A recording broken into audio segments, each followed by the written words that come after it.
telema tolobela mboka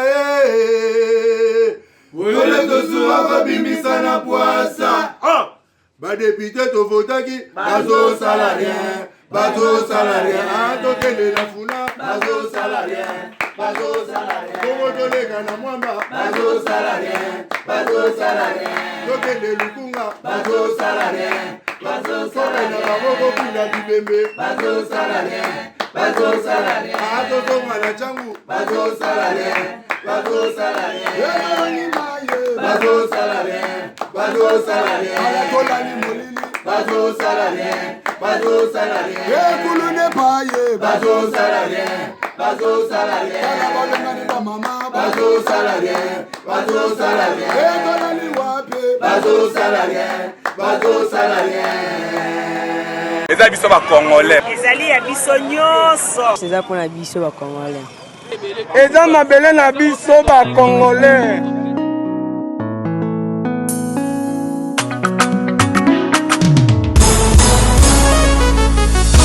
Ya biso yo yo yo.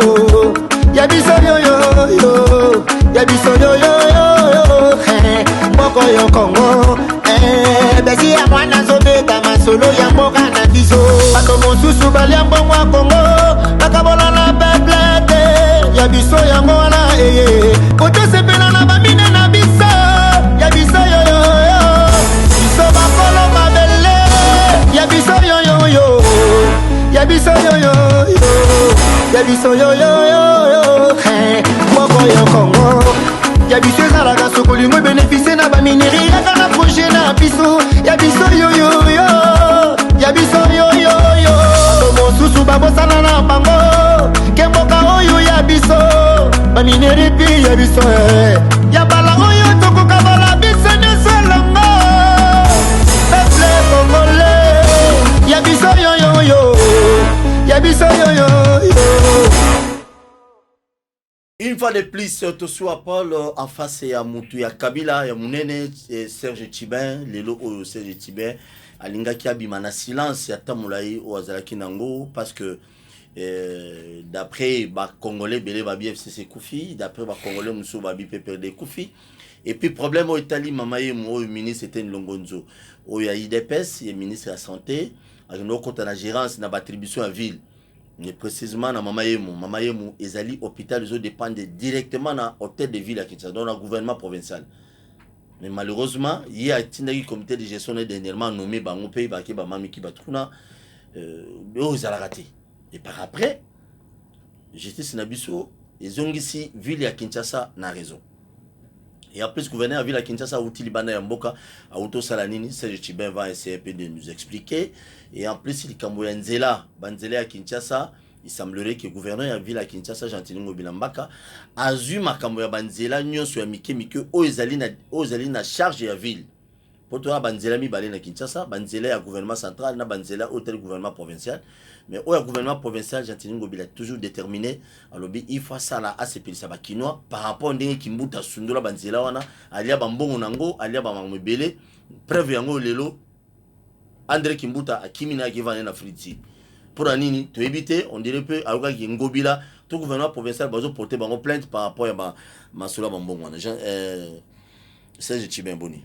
Mbote mwana mboka, mbote na bakino ba lobinyoso, mbote na bayebazola na biso na bangalungwa, mais surtout na ville ya Kinshasa Mobimba. Ba tindela ki mbote pa ya administrateur ya marché Kato, pa bilokwa. Merci beaucoup. Yepena fan sakabato a télévision, a bazola na bakino ba lobi. Nous sommes là pour répondre à toutes les questions il y a société mais aussi il y a ville à Kinshasa. Très bien.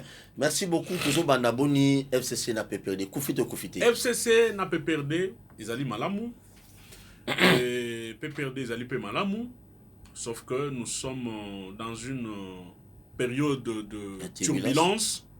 Ce qui est vrai, le président national du PPRD, le camarade Joseph Kabila Kabange, autorité morale et FCC, a aussi un comité de crise où ils allaient constituer un cadre, mais aussi un responsable de la FCC. Oui, d'un moment à l'autre, pour des raisons stratégiques, nous n'allons pas dévoiler. Les comités sont en train de travailler sur la structuration, mais aussi, il y a FCC, Kota la Boni, nous allons s'y prendre. Dans l'installation, il y a bureau définitif, il y a Assemblée nationale, mais aussi comment réorganiser les choses dans le cadre de la FCC. Et au niveau de la PPRD, nous sommes plus que sereins. Nous sommes en train de travailler. Parce que Emmanuel Ramazan Shadari, c'est le plus fidèle de Joseph Kabila Kabange. Lelo, ce que Zaki Shadari, Azaki na place à Batumusus, n'est pas perdu l'élection, n'est pas fini bazo salate, mais si à Lomwe, à Katisingam. Mais Shadari, non, basé belé bakéya, na rotanga bakumuna monte. Na rotanga bakumuna monte. Okoto. Okoto azui 18 ordonnances, soki 17 ordonnances à Kabila. Yewana, makile gangi à Katisi. Origina tanga susuna. Bitakuira. Élément absorbant. Agina combien de députés? Azui combien de fois à poste ministériel? Les lois Kimi. Liaou. Na basa belé. Des vagabonds politiques. Bah sous-traitants. Mouya yakutu na kotanga komuna été. Quantité négligeable.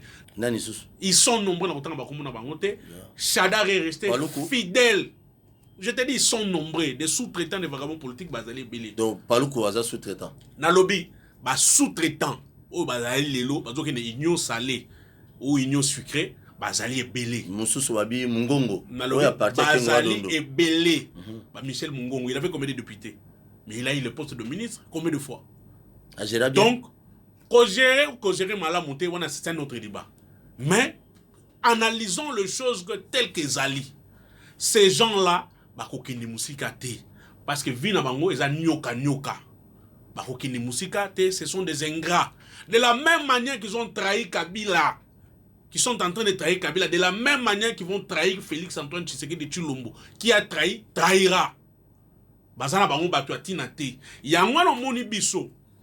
Nous faisons foi à Emmanuel Ramazan Nishadari, secrétaire permanent à PPRD. Et nous faisons foi à Joseph Kabila, président national à PPRD, pour que la jeunesse, aujourd'hui, qui est restée fidèle et constante à PPRD à Kabila, bazoua les devant, même FCC, que la jeunesse se retrouve, parce que cette jeunesse est restée fidèle à Congo, fidèle à Kabila, fidèle à PPRD.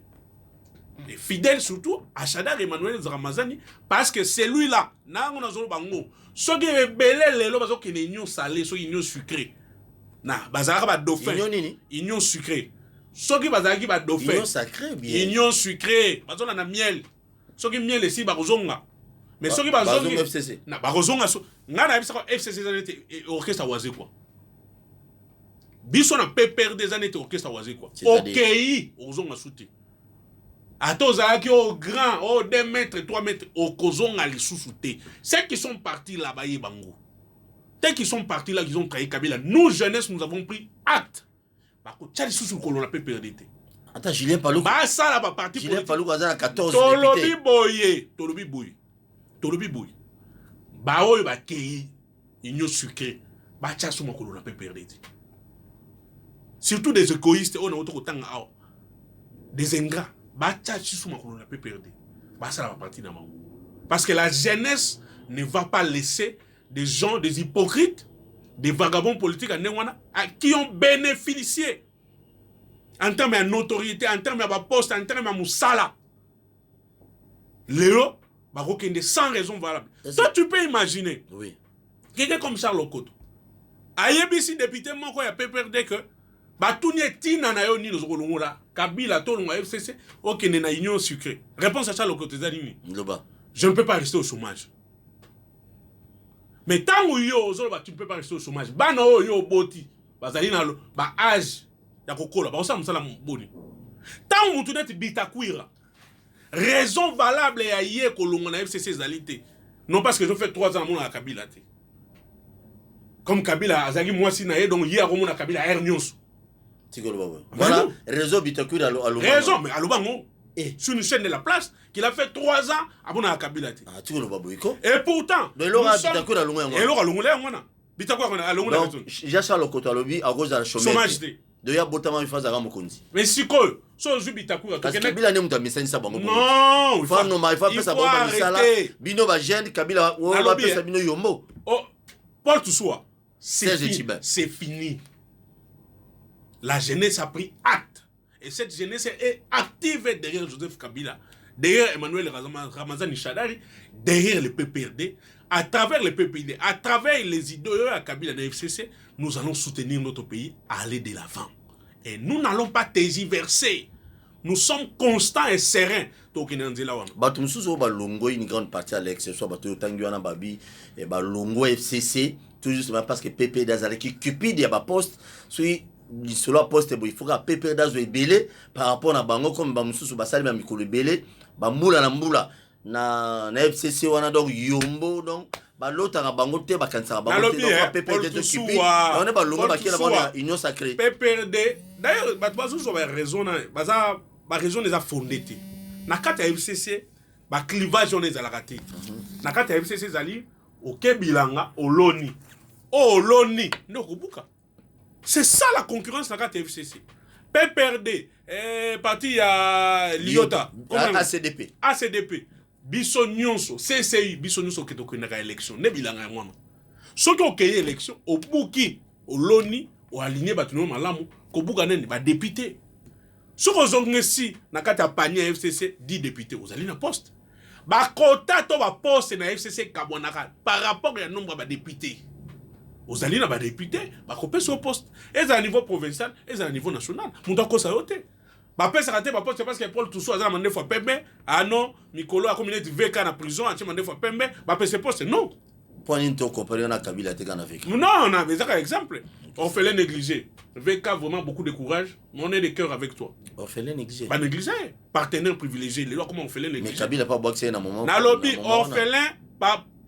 VK Longwe na titre ya partenaire privilégié, na Nairobi, à commission orphelin négligé.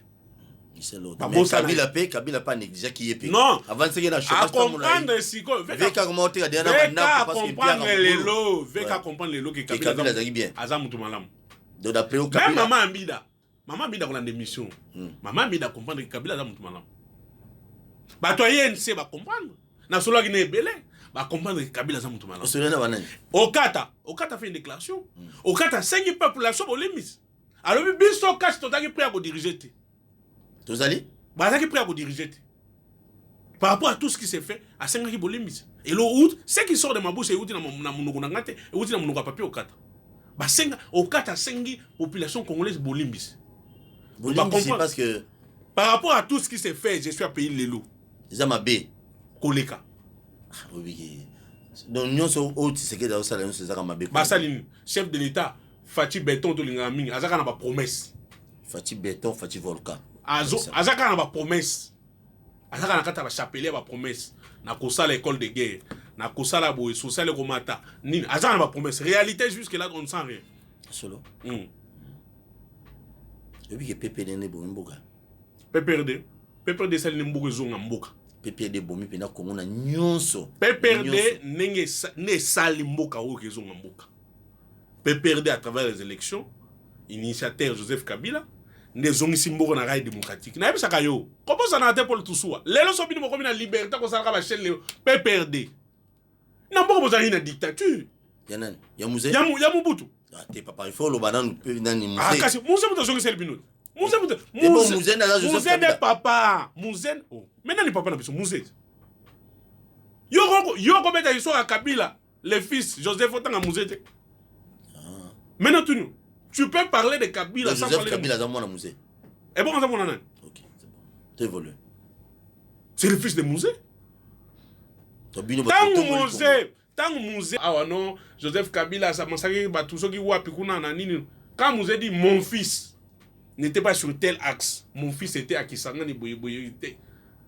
Très bien. De quel fils tu parlais?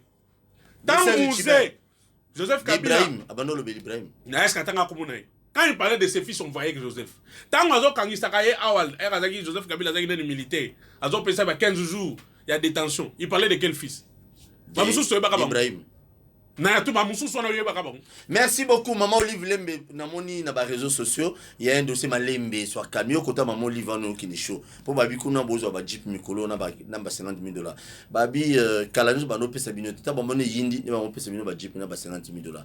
Dossier moi bimi kuna na est ba sambisi bandeko wana babi ba soda batangi mama Olive Lembe babi yeni mutu abane ko financer bitumba kuna ba massacrer ba tout ça boyeme onde. Ouais, c'est une blague. Blague. Mais c'est une blague. Maman Olive Lembe a financé ba soda. Pas bon avec. Mais ba connaît ba truna na. Ah ba connaît ki ba moi. Ces gens ont témoigné maman Olive. Non, c'est une blague, c'est une mauvaise blague. Maman Olive en ce moment avec une caravane naé humanitaire na lolenga mesana ko sala. Non, s'il vous plaît. Et bien, il y a un bon il y a un goulou à Dubaï. Et bien, il y a un bon mais s'il vous plaît, Paul Toussoua. Oui, c'est Paul Toussoua. Oui, tout ça, c'est bon, il y a belé. Pourquoi il ça va tout dire? Ça va finalité pour l'année. Comme Maman Olive. Non, bien, ça est belé. Très bien. Ok. Ça va tout pour l'année. Merci. Yo pose un bon bébé, ça fait. Non, tout le monde peut Chadar. Chadar est un bon bébé, ça fait tout le monde. Chadar le fait. Le fait what? Chadar le fait na Maniema partout, il le fait. Mais il reste bon le bien na Maniema. Il le fait partout. Merci. C'est le Tchibin dossier hôpital Mamayemu. Il y a Chadar à Kabarapé, mbongo na batutu et ça la bien. Na yebisio boy, tika na silisa. Te na tout non Maman Olive azaki na Goma, sauf un prévu à Ozonga lobby, caravane humanitaire na côté Goma et Silaki. Akendaki avant awa monaki akina ba site qui vous partout.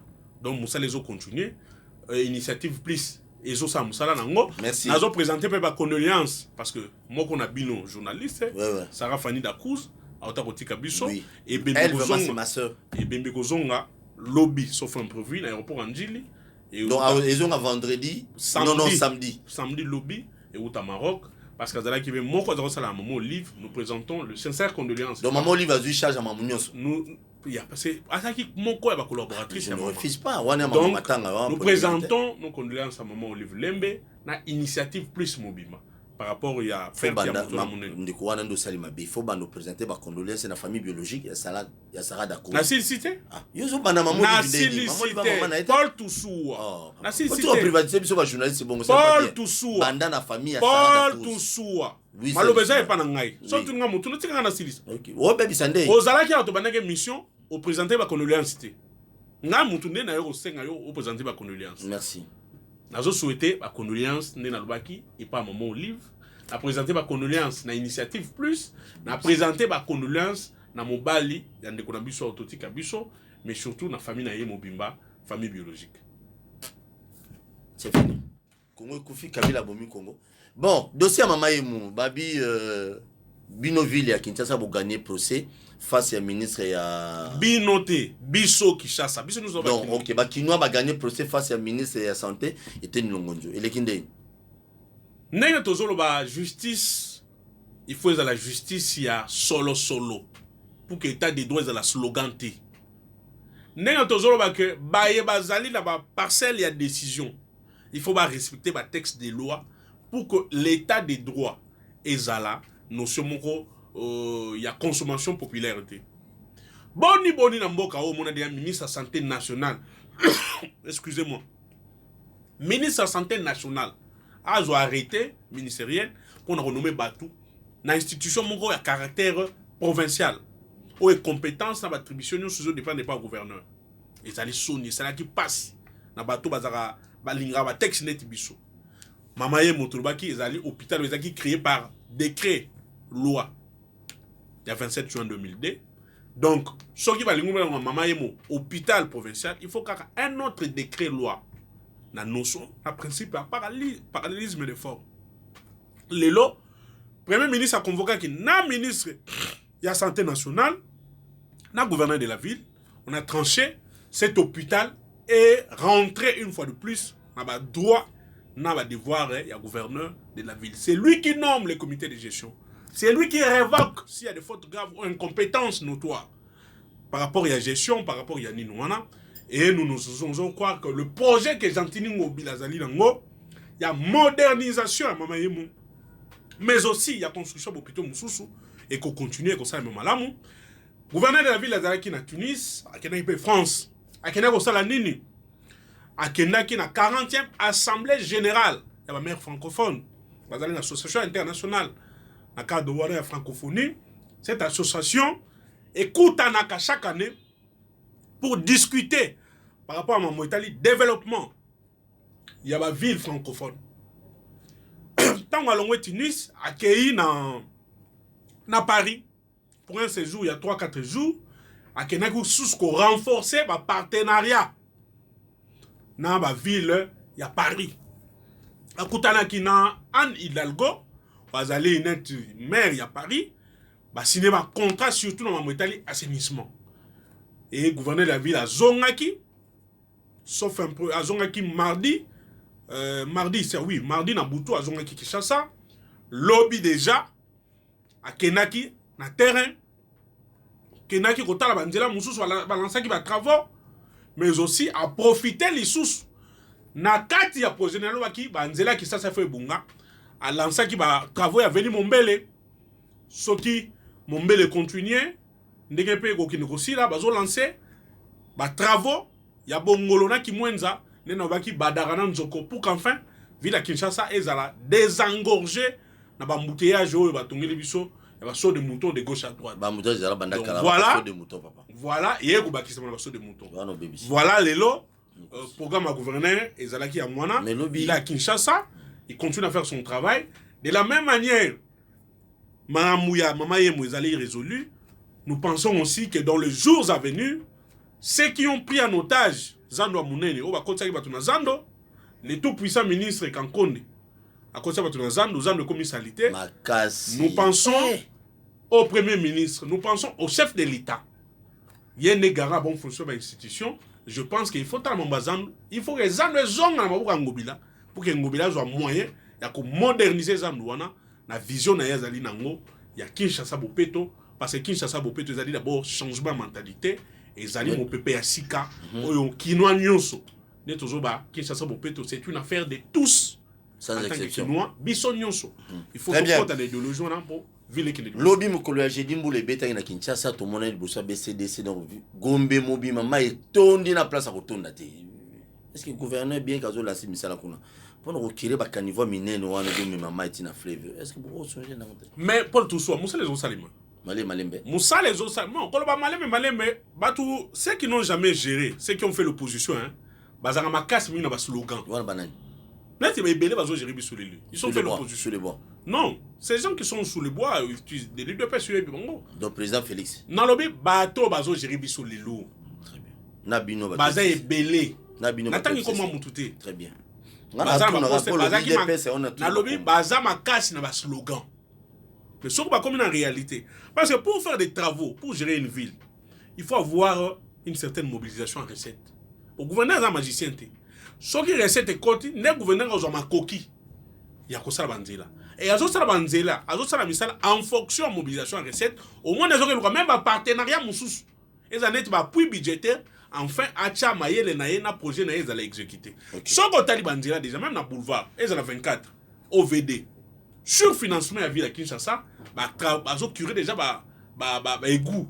Auto benga ba caniveau. Non, c'est ma belle ça va caniveau. C'est un problème il y a un tolobaki. Le OVD misala sala na ville à Kinshasa c'est avec le financement à ville à Kinshasa. Mais na misala na beto remarquer que salito bango bazo bimisa na makadam. Ezo umi na pa ngolongolango. C'est un travail qui est bien fait mais tia moins célérité, to moins rapidité na ma évacuation ba déchets parce que pambate c'est qui a fait que Mboula peut se bête au monde ba caniveau net ya villa ils vont le faire 24 bazo sala déjà ou il bazo sala mais si quand on ba caniveau à milieu nezali ce travail continue et ça nous permet nous en tant que Kinois tous à la peine à part la responsabilité banal bazo comme ça ba caniveau sali oui ils ba Kinois nous avons une part de responsabilité gouverneur a eu initiative orchard bino ba poubelle là na boulevard ba chasser mais bon on a ba foufou na ba to comme boire ba foufou surtout ba to ba fanya na ville là ba to boire na ba foufou et chose grave biso ba to ta cité to ya au melima yo boire na kata ya poubelle té o boire na kata caniveau. Très bien. Ne recherche bien na ba réseaux sociaux mutuna suka ngwana ba réseaux sociaux ça s'est dit déjà que balimba décision gouverneur à ville à Kinshasa ba il y a un groupe de députés provinciaux ba député ba élu à Kinshasa provincial babi bazo récolter ba signature ba communication à 17 ou 18 signatures déjà pour ce gouverneur à ville à Kinshasa. C'est comment les dossiers? C'est un peu ça. Paul Toussoua, c'est un plan satanique qui a été déclenché par le député Moukébaï. Il faut autant qu'on ait. Nani? Député provincial Moukébaï, ennemi à Kinshasa. Il y a un député provincial wana soko juillet à ça l'Assemblée provinciale ça fait combien d'années plus de 2 ans tout naïe loi ni nya sala en tant qu'élu à commune à Lingwala pour la ville à Kinshasa pour que Kinshasa engenga aucune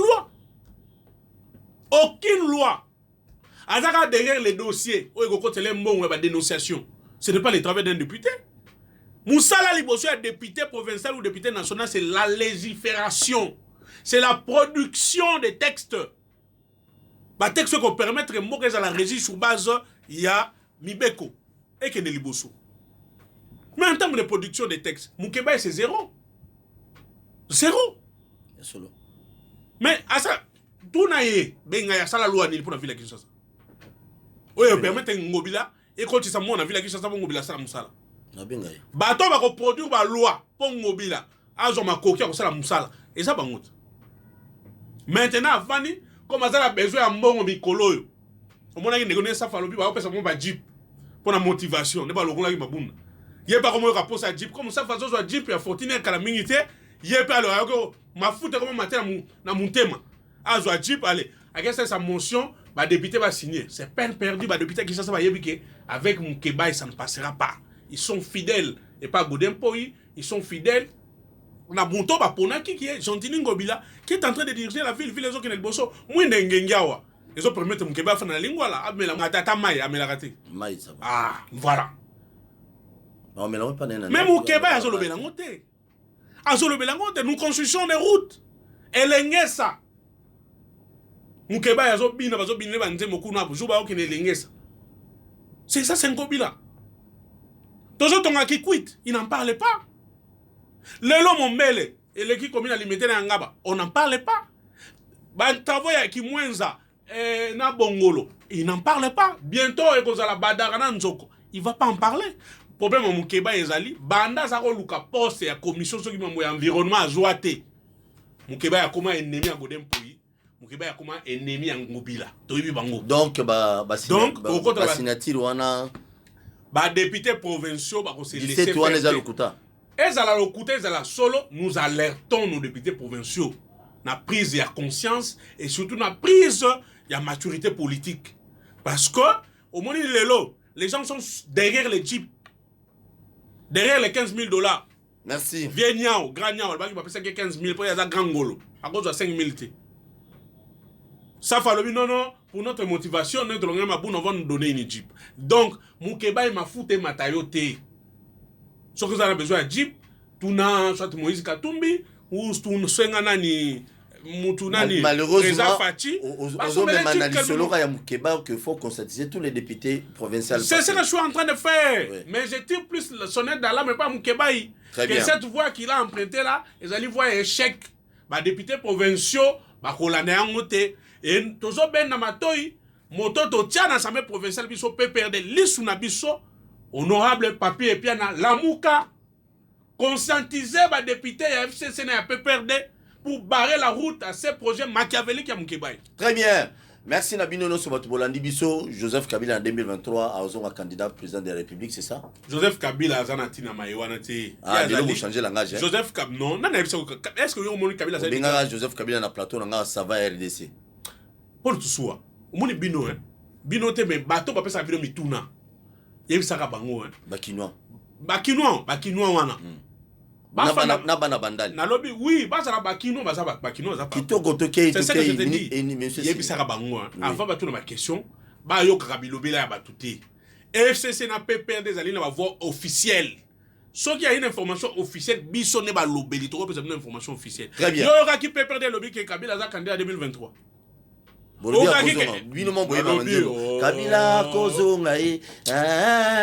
Kabila Kozonga non, Kasingala Yembeli on peut comprendre Bino Batu. Ça prouve la suffisance que créativité dans le domaine Nyon son FCC Zali. Et dans Rosuka Yawana. Personnel monsieur Golo. Muto abinsaki Kongo mobima.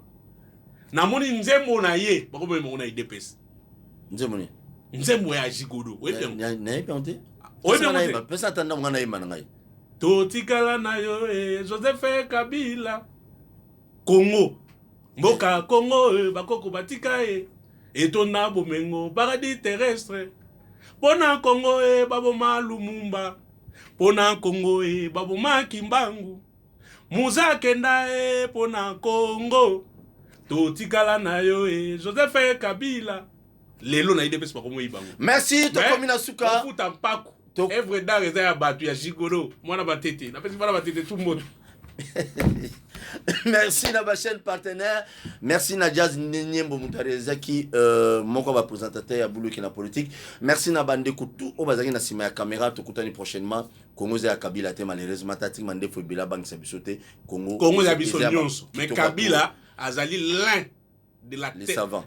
Non, azali l'un sous savante. Joseph Kabila c'est le Mahatma. Azali guide suprême. Joseph Kabila. Et monsieur Silmo azali guide. Ça n'engage que moi. Joseph Kabila, c'est le Mahatma.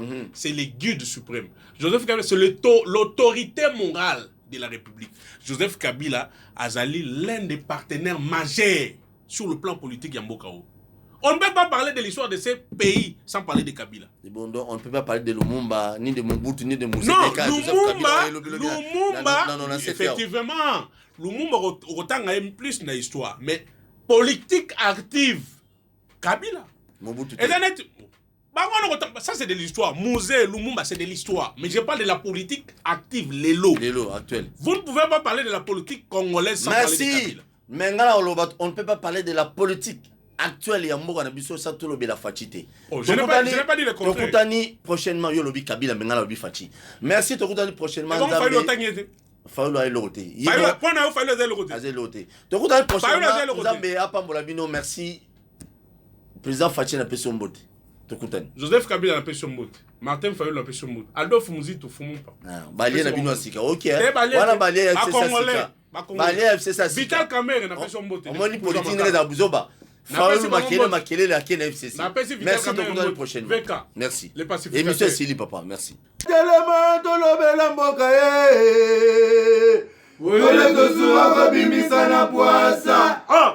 Ba député to votaki bazo salarien to tele la funa bazo salarien Kongo to lega na mwamba bazo salarien to tele lukunga bazo salarien na baboko kuna bibembe bazo salarien to to mala changu bazo salarien